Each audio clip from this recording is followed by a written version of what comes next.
¿Qué sucedió el domingo de Pentecostés en la plaza de San Pedro? El Papa Francisco se acercó a una persona, puso sus manos sobre aquel joven que reaccionó de manera extraña. Para algunos fue un exorcismo. ¿Quel est le nom du septième esprit? Dans le corps de Brigitte, quel est le nom du septième esprit?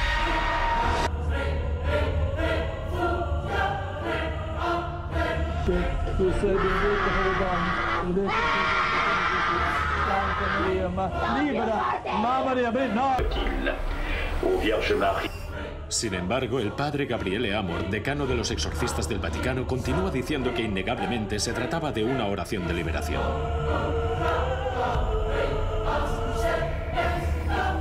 Pero la pregunta sigue siendo por qué la Iglesia niega el hecho, una duda que el Vaticano no parece querer disipar.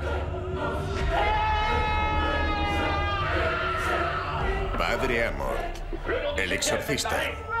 Donne le nom du septième, au nom du Père et du Fils et du Saint-Esprit. Donne le nom du septième.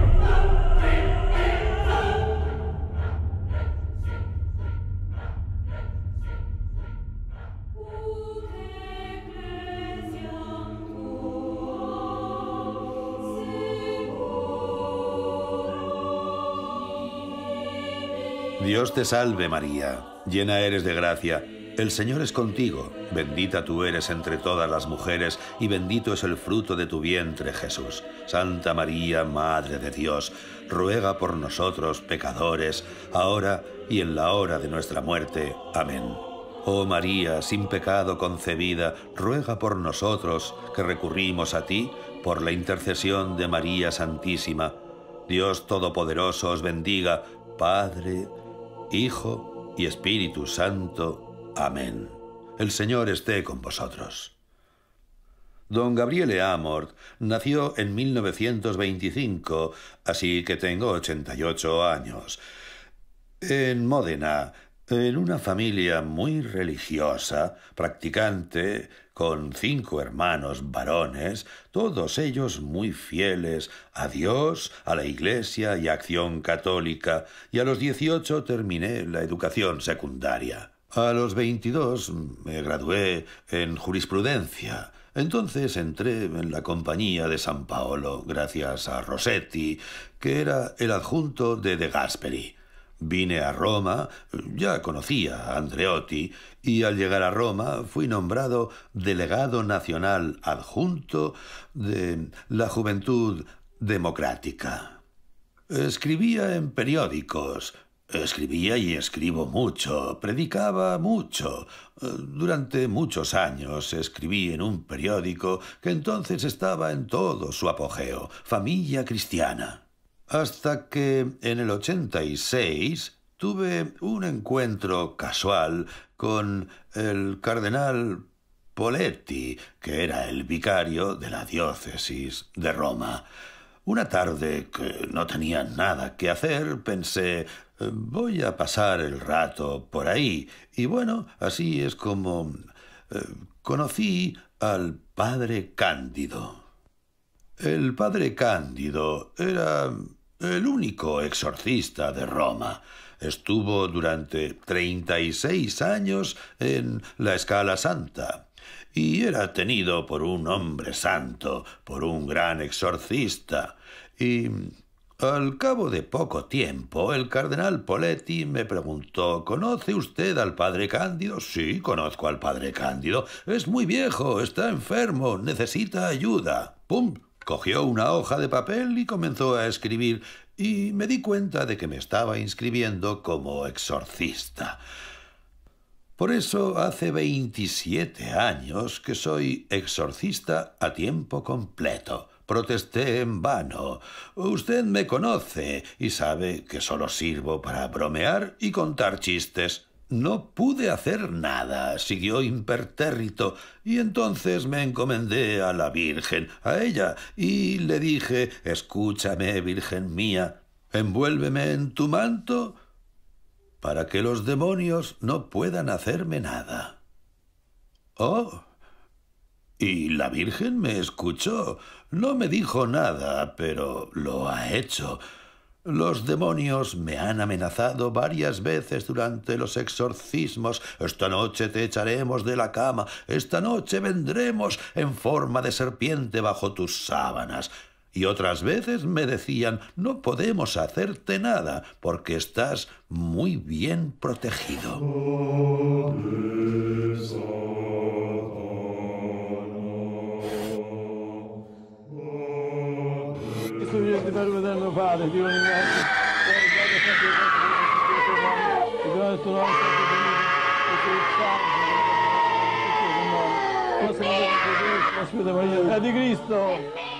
Lo que les importa es tentar al hombre para que haga el mal.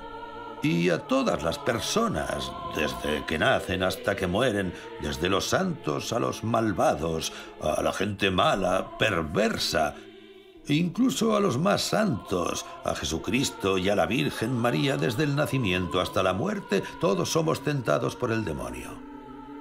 Pero siempre le hemos vencido.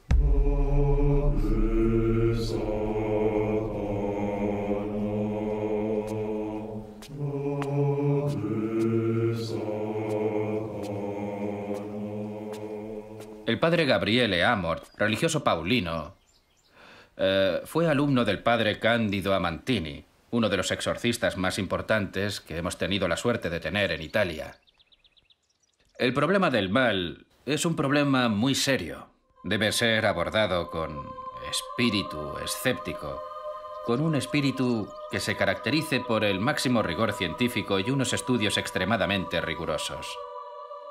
El problema del mal, el problema del demonio, tiene que ver con la salvación, con el gran problema del misterio de la salvación y la gracia de Dios. Porque solo por medio de la gracia de Dios puede liberarse el hombre del pecado original. ¿Quién es el demonio? ¿Qué distingue al demonio del mal? En muchos pasajes de la Biblia se habla de Satanás, del demonio, de Belial, de Azazel. Son nombres diferentes por los que se conoce a quien fue un ángel. ¿Quiénes son los ángeles? Los ángeles son inteligencias, espirituales y personales. Estamos hablando de un aspecto espiritual cuya cognición solo puede alcanzarse con la ayuda de la fe. Quien no tiene fe no puede justificar la presencia de los ángeles y menos aún la presencia del demonio. Se adaptan a nosotros, son políglotas. Hablan muchas lenguas, son inteligentísimos, mucho más inteligentes que nosotros, porque son espíritus puros y al convertirse en demonios han conservado su naturaleza angélica, de espíritus puros, y su inteligencia, su capacidad de iniciativa y su habilidad como emprendedores. Quien no tiene fe puede percatarse del problema del mal. Todos podemos, aunque no tengamos fe, aunque hayamos crecido en un ambiente ajeno a la educación católica. Tenemos conocimiento, tenemos conciencia del bien y del mal. Quisiera hacerle una pregunta sobre el exorcismo. ¿Cómo se presenta? ¿Cómo se manifiesta el demonio? Si solo hay uno, si hay varios, y si durante todos estos años de carrera ha habido una evolución, incluso en el lenguaje, en la expresión. Bueno, es una pregunta compleja, llena de tentaciones para mí. La primera tentación: ¿cuántos son los demonios? Dimmi il tuo nome. Una vez al padre Cándido le preguntaron durante un exorcismo que si la presencia del demonio está en una persona, ¿existe la posibilidad de un diálogo entre el exorcista y el demonio? Nomine Christi, designate. Teniendo en cuenta que el demonio es un gran mentiroso, hay que acorralarlo y obligarlo a responder solo a nuestras preguntas. Una vez le pregunté, ¿cuántos demonios hay? Y respondió, si fuéramos visibles, porque los demonios son invisibles, son espíritus puros, si fuéramos visibles, oscureceríamos el sol.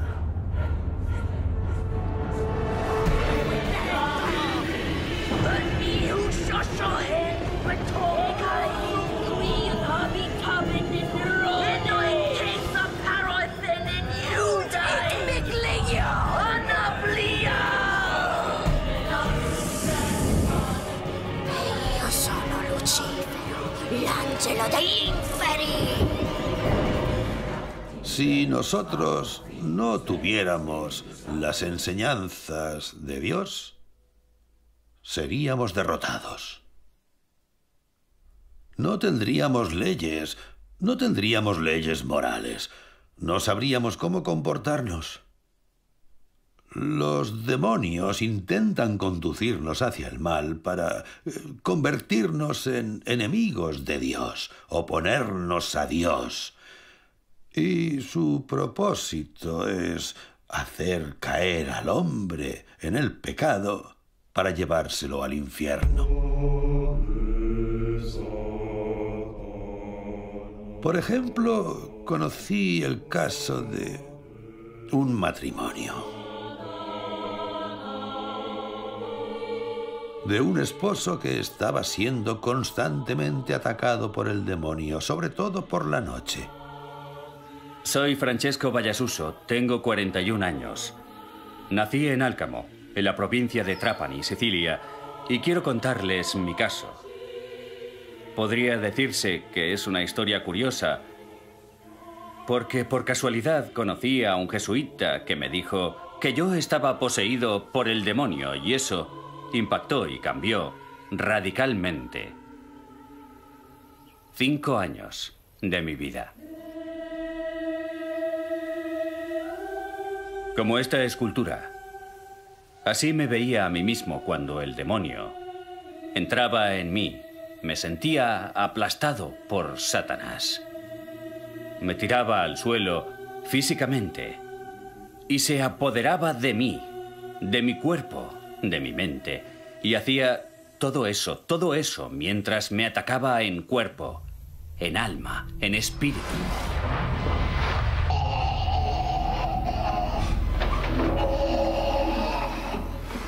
El hermano jesuita Ferro empezó a verme casi todos los días, y recuerdo exactamente ese primer encuentro con él durante la primera posesión, y ese día había sido fatal para mí. Aunque eran las primeras horas de la tarde, no podía controlar el sueño que invadía mi mente. Me quedé dormido con un sueño profundo. Y una voz dentro de mí, gritaba diciendo: «¡Soy Satanás! ¡Abandónate! ¡Deprisa!». Sentía que mis huesos se rompían y en ese momento lo vi claramente. El jesuita estaba delante de mí. Mi madre estaba a mi derecha llorando. Y fue una escena aterradora, porque yo gritaba y decía: «¡Soy Francesco! ¡Ayudadme!». Pero yo estaba dentro de una urna de cristal, nadie me oía. Y vi que el jesuita, con su experiencia, rezaba una oración de liberación. Luchaba contra Satanás, incluso físicamente. Mi cuerpo cayó al suelo, rodando por la habitación, y poco a poco el jesuita, el hermano Ferro, consiguió liberarme después de unas 2 horas y media de oraciones. Me dijo estas palabras: «Hay una clara presencia de Satanás».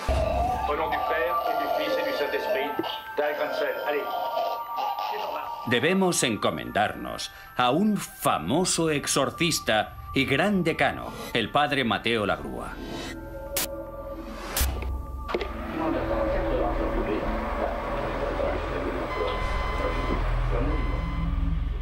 Cuando tenía 4 años de edad, una mujer muy joven y perversa, le había dado a beber una poción asquerosa. Y digo asquerosa porque contenía sangre menstrual. O algo así, y otras porquerías. La primera vez que nos vimos me preguntó: ¿alguna vez has hecho uso de la magia? ¿Has estado con prostitutas? Y esas preguntas me desconcertaron, porque no reflejaban mi personalidad. Pero me dijo: yo voy a ayudarte, pero tú tienes que ayudarme a mí. A entender este problema que tienes, de dónde viene, debemos encontrar la raíz. Entonces el padre Mateo Lagrua empezó un exorcismo mayor. Y cuando le hizo una pregunta, en ese momento el demonio, Satanás, arremetió contra mí y le gritó al padre Mateo: «Francesco es mío, detente o te mataré». El padre Mateo Lagrua, con su autoridad, le hizo una pregunta concreta: ¿estás solo o hay otros contigo? Y el demonio, con toda su maldad y toda su astucia, le dijo: ¿no ves que estoy solo? El demonio intentaba eludir la pregunta del padre Mateo Lagrua, diciendo: ¿no me ves? Estoy aquí, yo te veo, pero tú no me ves. Pero el padre Mateo mantuvo la calma. Te ordeno, en nombre de Jesús, que me digas la verdad. Pero el demonio siguió fastidiando. Mateo, te lo digo yo. Tienes casi 90 años. Vas a morir. Soy Satanás, príncipe de este mundo. Somos 27 legiones. Francesco es nuestro. Aquí están los pactos. Siguió estando poseído hasta entonces, desde que empezó. Su esposa fue a una tienda donde vendían mis libros. Los compró, los leyó y en esos libros se describe todo con detalle.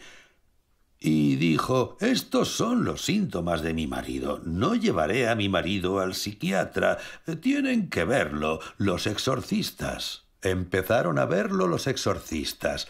Y necesitó 7 años de exorcismos. Y vaya exorcismos, amigo mío, muy potentes.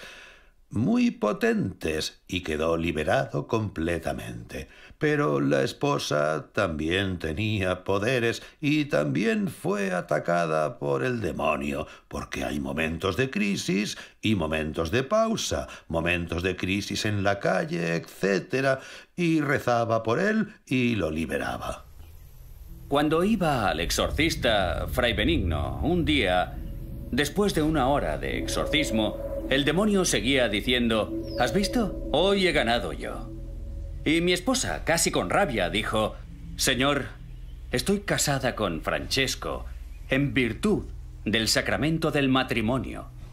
Yo creo en este sacramento. Libera a mi marido. En cierto momento, Satanás ya no se dirigió al exorcista, sino a Daniela, y dijo: si no dejas de decir lo que estás diciendo, te mato. Entonces mi esposa se dio cuenta de que esas palabras, sacramento del matrimonio, tenían fuerza. Insistió y dijo: en virtud del sacramento de mi matrimonio, te ordeno que dejes libre a mi marido. Y entonces Satanás volvió a gritar: me voy, me voy, me voy, no puedo resistirlo. ¿Tú crees de verdad? Me voy. Inmediatamente dije: soy Francesco, soy libre. Y el exorcista y mi esposa me levantaron. Y para mí fue una bendición tener una esposa que me apoyó con sus oraciones. No se fió del demonio, sino que confió en Dios. Tanto es así que no hace más que decir: mi esposa es una santa, y le ha dedicado el libro que ha escrito a su esposa. Daniela, así se llama, y verdaderamente es una mujer santa. Y él también ahora se dedica a predicar sobre estas cosas, qué se debe hacer para liberarse del demonio, etc. Y lo primero es recordar que el mal es de origen demoníaco. ¿Cuáles son los efectos? ¿Cuáles son los problemas a que se enfrenta una persona con este tipo de trastornos? El principal problema es que no tiene control de sí misma porque muchas veces el demonio la posee y, aunque no quiere hacer nada, la persona entra en trance. En algún momento, el demonio, aunque posea a una persona, no lo hace las 24 horas del día. Hay momentos de crisis en los que la posee y momentos que la libera. Por lo general, en los momentos de crisis, la persona entra en trance, pierde la conciencia, no es dueña de sí misma y no sabe lo que dice ni lo que hace. Puede ser un sacerdote, un santo sacerdote, y maldecir a Dios. El demonio ha intentado poseerle a usted y ha necesitado la ayuda de otro exorcista. No me ha ocurrido. Es poco probable que le suceda eso a un exorcista. Incluso los exorcistas pueden ser atacados, sí, pero el exorcista debe rezar mucho y eso lo mantiene a salvo, porque, claro, alguien que tiene que estar continuamente en contacto con el demonio, pues tiene cuidado, está en guardia, sabe cuáles son los trucos del demonio, sabe cuáles son los métodos del demonio, especialmente porque además de poseer a las personas, lo que intenta el demonio es molestar.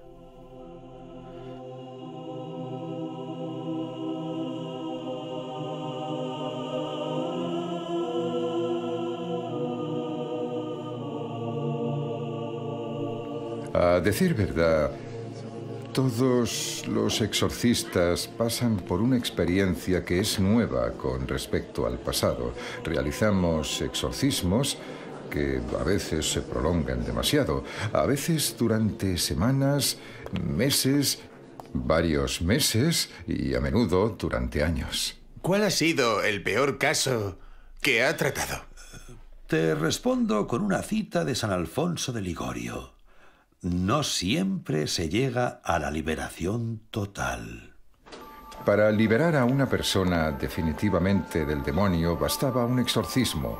Este exorcismo podía durar 30 minutos, 1 hora, 2 horas, 3 horas, 4 horas, pero al final todo terminaba y la persona quedaba liberada. Pero en cambio, en nuestros días, todo se ha vuelto más difícil y más largo. Aún más largo.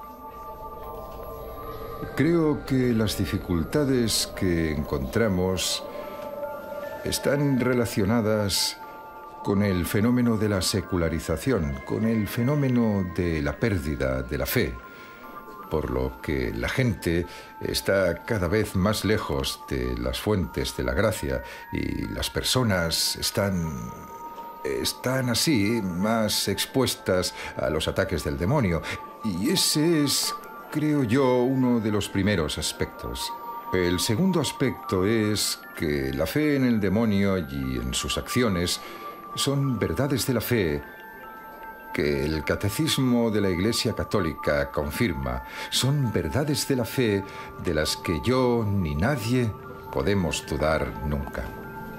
En estas últimas décadas ha habido un debilitamiento de la fe en la existencia del demonio y de sus actos. Esto debe ser reconocido, sobre todo por parte de los sacerdotes y de algunas autoridades eclesiásticas. Antes, en los seminarios, también se enseñaba teología espiritual y también se hablaba de los exorcismos que a menudo se mencionan en el Evangelio. En los Hechos de los Apóstoles, en toda la historia de la Iglesia los ha habido. Siempre ha habido exorcismos en la Iglesia y los exorcismos se estudiaban en el seminario, pero lo eliminaron. Por eso, un sacerdote que nunca haya presenciado un exorcismo, que no haya oído hablar de ellos, que no tenga la más mínima idea de lo que es un exorcismo, no sabe qué es. Los obispos no son elegidos en un campo de coles, lo sabéis, ¿verdad? No son elegidos en un campo de coles, sino entre los sacerdotes. Y son elegidos entre sacerdotes que nunca han visto, nunca han hecho, nunca han hablado de exorcismos. Para el colegio cardenalicio y para el Papa, las cosas han sido siempre evidentes, obvias y enseñadas. El demonio existe y el demonio actúa. Difensores del género humano. Las liberaciones se producen más lentamente, pero se consiguen y se debe a que Dios sigue presente y Dios sigue actuando. Esto no se puede poner en duda y los exorcistas lo constatamos. Mi gran batalla, también a través de los libros, los periódicos, la televisión, etc., ha sido contra los obispos, para convencerlos de que tienen esta obligación por la ley canónica. Tienen la obligación de nombrar exorcistas cuando sea necesario. E insisto, cuando se enfrentan a un caso grave, no a un chiflado, porque hay muchas personas chifladas que creen estar poseídas por el demonio. Muchas. Son más los que lo creen que los que realmente están poseídos por el demonio. Este es uno de los grandes problemas del exorcista, el problema del discernimiento. ¿Patología o influencia diabólica? O las dos cosas, porque ambas pueden manifestarse. Y los problemas psicológicos pueden agravarse, amplificarse por la presencia del demonio, y por eso es necesario el discernimiento, un buen discernimiento. Es obvio que el exorcista debe primero escuchar a la persona, debe informarse de cómo es su vida, debe oírla, ver cómo vive, cómo se comporta, e incluso en la vida cotidiana, si tiene algunos problemas de conducta, etc. Si el exorcista se da cuenta de que esa persona es capaz de cumplir sus compromisos familiares, profesionales y otros, hay buenas razones para pensar que no nos enfrentamos a un caso patológico. Pero a veces no es así. A veces las personas se presentan de una manera que parece tener que ver con un caso patológico y se pueden hacer comprobaciones pidiendo la ayuda de un psiquiatra, porque los exorcistas también trabajamos en colaboración, cuando es necesario, con psiquiatras, con psicólogos e incluso psicoanalistas, cualquier tipo de profesional que nos ayude a salvar a la persona. Buenos días. Por favor, pasen. Soy el doctor Mauricio Pinkerle, soy neuropsiquiatra infantil y estoy interesado en los trastornos neurológicos y psiquiátricos. También estoy involucrado en cosas, digamos, menos científicas y un poco más misteriosas, concretamente en los estudios de mi padre, Mario Pinkerle, que era un experto en exorcismos y en otras muchas cosas, así que tengo experiencia en este campo. Me dedico al estudio de la actividad del cerebro humano fuera de situaciones normales, como en un estado de trance y en situaciones ambientales particulares. He hecho experimentos, uno de ellos bastante conocido, dentro de la pirámide de Keops, midiendo la actividad eléctrica del cerebro de un sujeto. La psiquiatría no legitima el exorcismo de la Iglesia. Son dos cosas diferentes, aunque creo que el exorcismo de la Iglesia tiene su propio valor. Seguramente, la gran mayoría de casos que antaño eran tratados por exorcistas, hoy pueden ser tratados fácilmente por la psiquiatría. Recuerdo el caso de una jovencita que tenía visiones, sobre todo visiones místicas, y al parecer esa niña se lesionaba durante esas visiones. Tanto es así que tenía heridas en diversas partes del cuerpo.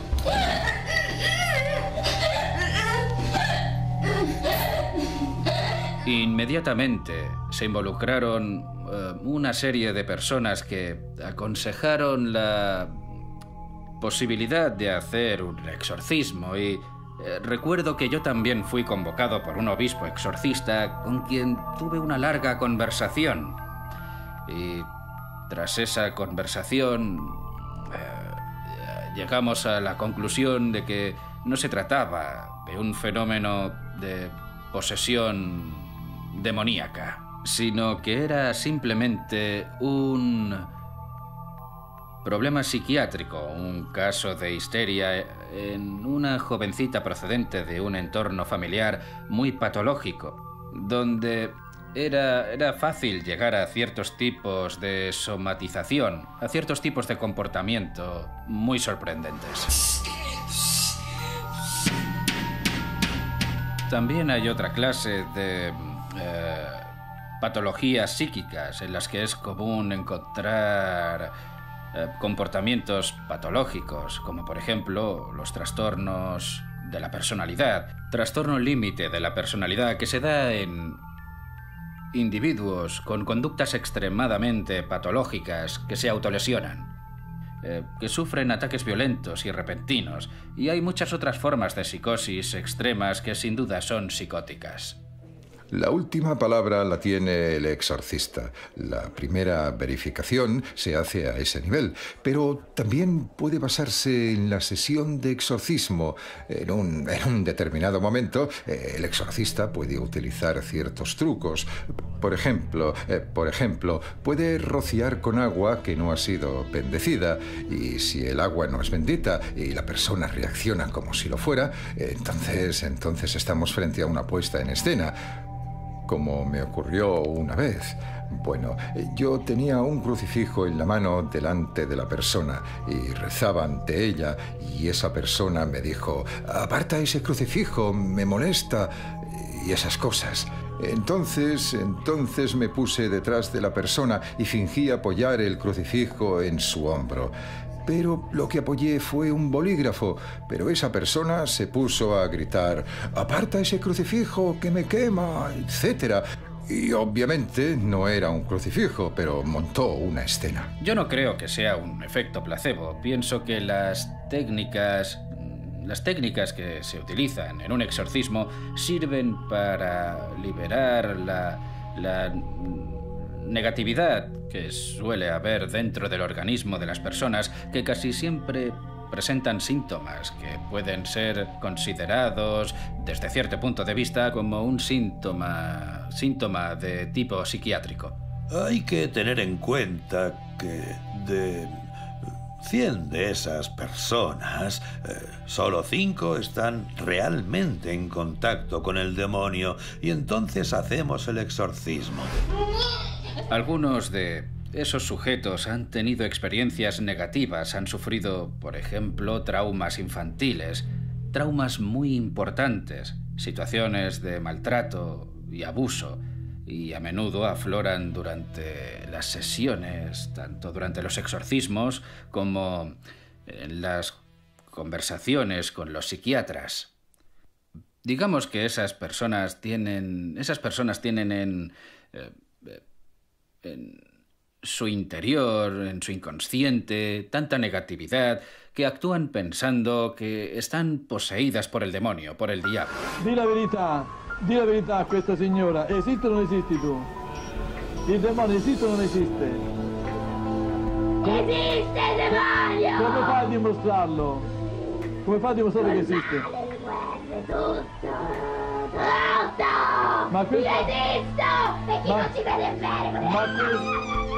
Son situaciones a las que la ciencia, los científicos, no llegamos. No podemos llegar en esas situaciones que son muy raras. Puede ser muy útil una persona muy experta en estas cosas como el padre Amor.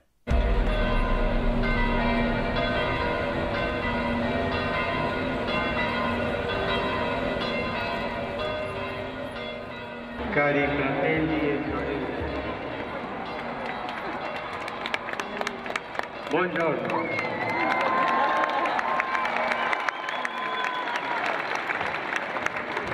Per volontà del beato Giovanni Paolo II, che chiuse gli occhi.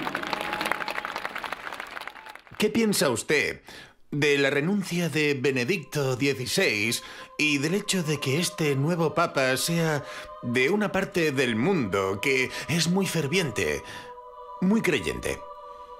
Primero, yo he visto en esto la mano de Dios. Segundo, yo creo que hubo algunas razones también humanas y, en mi opinión, ese papa, Ratzinger, vio que había tenido un gran éxito entre las masas, un éxito impresionante, como Juan Pablo II. Un éxito impresionante. Ocurrieron maravillas. Podemos decir que cautivó a la gente. Yo pienso que, en parte, debido al éxito que había tenido, también entendió que incluso podía cambiar el sistema y que era necesario alguien nuevo, que fuera capaz de renovar el Vaticano, que necesitaba un cambio de imagen y que destituyera a muchos de los que están allí. El Papa Francesco es un jesuita, pero su espiritualidad es muy franciscana. Eso me gusta mucho. Él es un muy buen padre para todos. Francesco es sencillamente uno más del pueblo, uno de nosotros que está haciendo hasta ahora un trabajo fantástico con la gente, con la fe y con la Iglesia. Él quiere que reine la serenidad en todo el mundo. Es el Papa del pueblo. También se había dado cuenta de que estaba decayendo. Y no quería eso, porque quería mantener su ritmo. No quería decaer, y entonces pensó, ha llegado el momento de que venga otro. Y te voy a decir una cosa. Estoy convencido de que el Papa Juan Pablo I fue asesinado.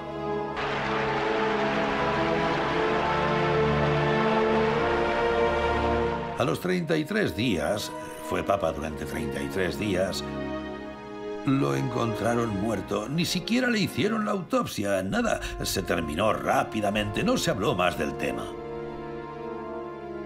¿Y por qué cree que lo mataron? Porque estaba limpiando el Vaticano. Y se sabe, son nombres conocidos, que al menos 6 personas de altísimo rango no querían ni oír hablar de ser destituidos.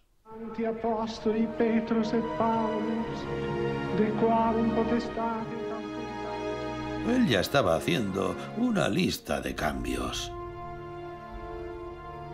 Renovando el Vaticano. Iba a ser renovado. Lo estaba preparando. ¿Y cree usted que este nuevo papa, que también tiene esa intención de renovación, también está en peligro? Bueno, mi opinión es que, en fin, yo temo que se expone sin seguridad. Se expone sin protección, pero se entiende que lo hace a propósito, porque quiere dar la cara. ¿Entonces es necesario limpiar? Lo han hecho a propósito para que haga una limpieza. Se verá cuando empiece a destituir y a sustituir. Es necesario porque incluso en la Iglesia, en el Vaticano, están los males que tiene la humanidad. Cuando estás entre los hombres, siempre existen los vicios de los hombres. En las declaraciones que ha hecho usted sobre el caso de Manuela Orlandi, sí, se ha dicho que pudo haber habido fines sexuales.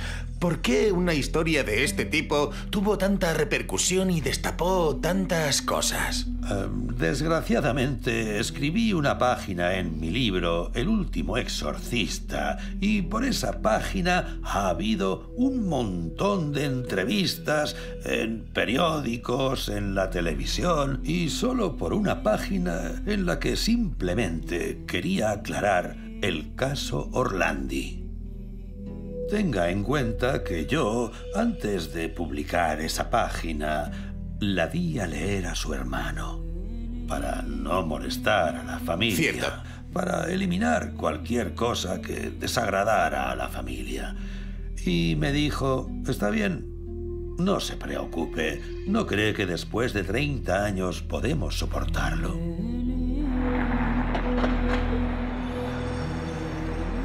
Me llamo Pietro Orlandi y soy el hermano de Emanuela, la ciudadana del Vaticano que desapareció hace casi 30 años. Cuanto más investigamos, las suposiciones aumentan en vez de disminuir. Emanuela era una chica tranquila, alegre, le gustaba mucho la música, tocaba la flauta y el piano. Siempre estaba con su hermana menor y con amigos que formaban parte de la parroquia de Santa Ana del Vaticano. Recuerdo aquel 22 de junio en que desapareció como si fuera ayer. Emanuela tenía que ir a clase de música. Recuerdo muy bien que me pidió que la acompañara.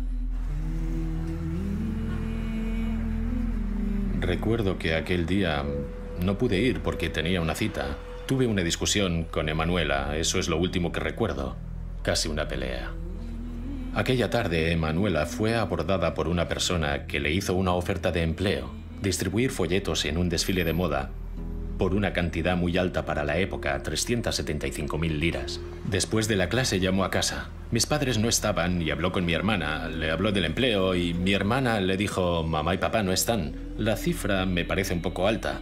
Habla con ellos cuando regresen a casa. Emanuela dijo, sí, pero ese caballero me espera cuando salga de la escuela para darme el material. Se lo enseñaré a mamá y papá y ellos también pueden venir al desfile. Nos vemos luego. Las últimas personas que la vieron fueron los compañeros de clase, que dijeron que habían dejado a Emanuela delante de la escuela mientras ellos iban a coger el autobús. La otra hermana, Cristina, llegó cerca de un cuarto de hora después, y Emanuela no estaba allí. Había desaparecido en un cuarto de hora.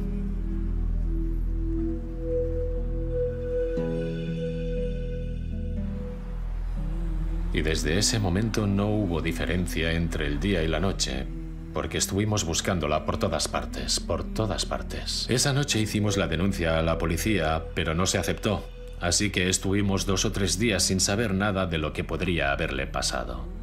El 3 de julio, Juan Pablo II hizo la primera de sus 8 apelaciones durante l'Angelus. Desidero esprimere la viva partecipazione con cui sono vicino alla famiglia Orlandi, la quale è nell'afflizione per la figlia Emanuela di 15 anni, che da mercoledì 22 giugno non ha fatto ritorno a casa. 6 meses después vino a visitarnos y todavía recuerdo sus palabras. Dijo, existe el terrorismo nacional e internacional y por desgracia el caso de Emanuela es un caso de terrorismo internacional. Hablemos claro.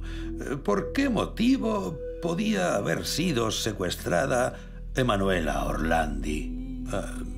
¿Por un chantaje económico? No, la familia no es rica.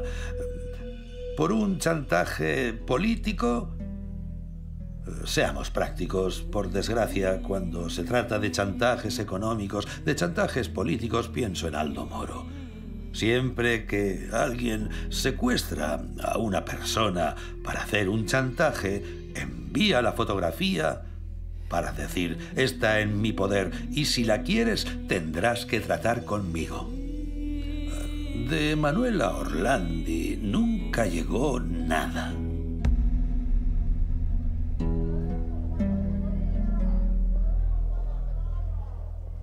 Ya no digamos una fotografía, ni siquiera una hoja de papel con su firma, por ejemplo. Nada. Es imposible que fuera secuestrada para hacer un chantaje. En el transcurso de estos años siempre he intentado contactar con quien ha sido posible. Y recuerdo que hace un año conocí a una de esas personas, el padre Amort. Como muchos otros, también tenía sus teorías. ¿Cuál es mi opinión? He guardado silencio durante 30 años. He estado callado 30 años porque pensaba... Sé bien que se hacen misas negras en las que hay una mujer virgen que hace las veces de altar y luego la sacrifican, etc. Y hay burdeles, etc. Influenciado por esas cosas, tuve enseguida la sensación de que habían secuestrado a la niña para usarla y deshacerse de ella. A lo único que se refirió fue a la forma del secuestro, que, como se ha dicho, es muy similar a la utilizada por las sectas satánicas. Él me dijo, yo he conocido muchas, pero si Emanuela fue víctima de esa gente, nunca lo sabremos a ciencia cierta. Roma estaba llena de carteles con el rostro de Emanuela Orlandi. Y quien la había secuestrado ni siquiera sabía que era Emanuela Orlandi. Por sorprendente que parezca, en ese momento, en una calle principal, no había movimiento, por lo que no había testigos. Nadie había visto a esa niña de unos 15 años, la edad ideal para ciertas operaciones sucias. Y la secuestraron.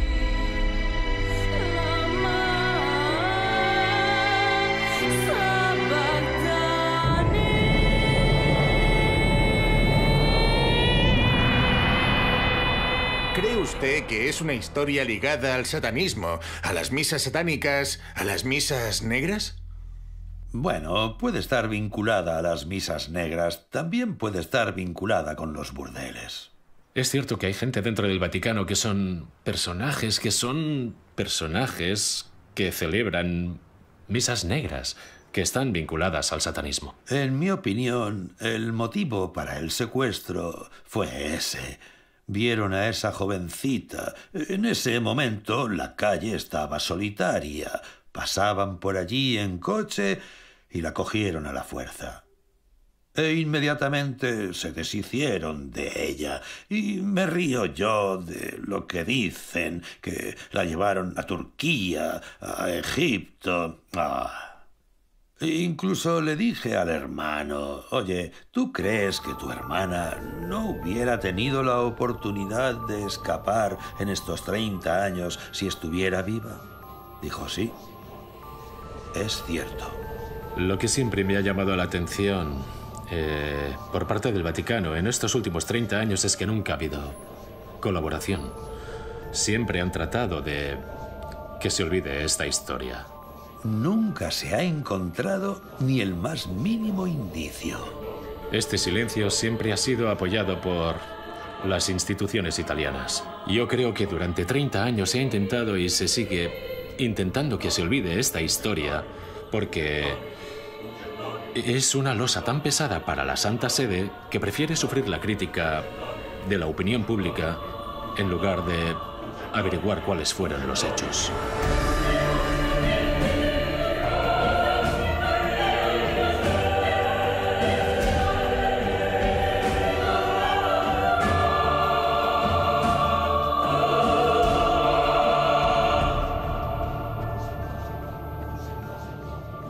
Bueno, usted ha hablado de casas poseídas.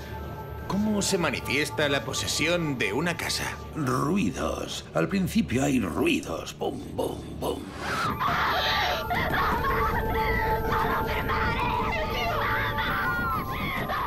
Las puertas y ventanas se abren y se cierran solas. Las luces se apagan o se encienden o se apagan solas. La televisión, internet, el teléfono. De noche, en plena noche, se ponen en marcha por sí solos a todo volumen. Luego, los ataques, piedras contra los cristales. ¿Y qué se hace para liberar una casa?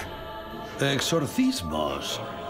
Incluso allí, la oración del exorcismo, los rituales propios del exorcismo, consiguen liberar la casa.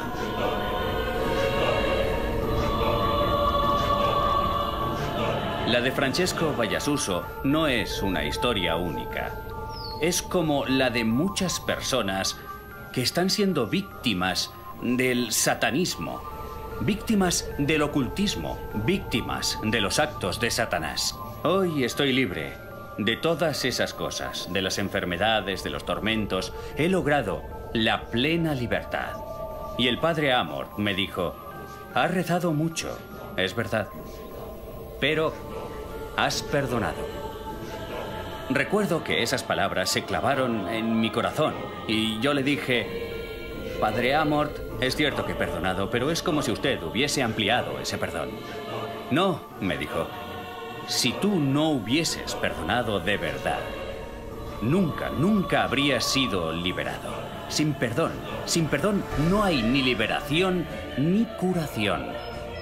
Yo tengo mi dignidad. Soy fiel al Señor, sigo así, nunca he hecho nada malo.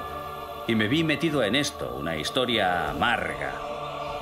Decepcionante, por supuesto. Y en ocasiones, a veces, me dicen, yo te veo siempre con una sonrisa en los labios, pero la sonrisa me la ha devuelto Dios, y por eso tengo que sonreír a los demás.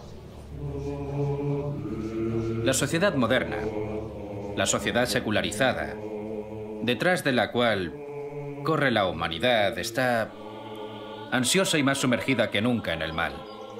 Benedicto XVI ha hablado de la dictadura del relativismo. Y esta es la nueva frontera, la nueva batalla de trincheras desde la que el demonio ha lanzado su desafío a la cristiandad, ha lanzado su desafío al orden social y al orden espiritual de Europa, de Occidente y del mundo. A este desafío debemos responder no pretendiendo ser cruzados del tercer milenio, ni buscando improbables actos heroicos. El mayor heroísmo es el heroísmo de la propia vida, el heroísmo del bien, tratar de hacer el bien a la gente y sobre todo rechazar aquello que nos introduce el mal, es decir, el pecado. No debemos tener miedo de lo que el demonio puede hacernos, pero sí hay que temer a lo que podemos hacer por él.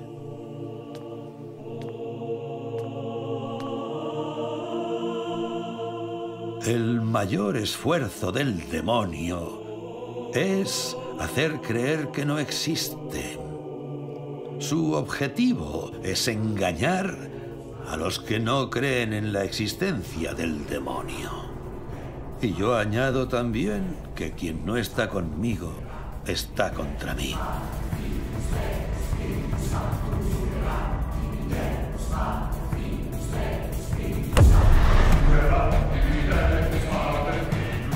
Spiritus Sanctus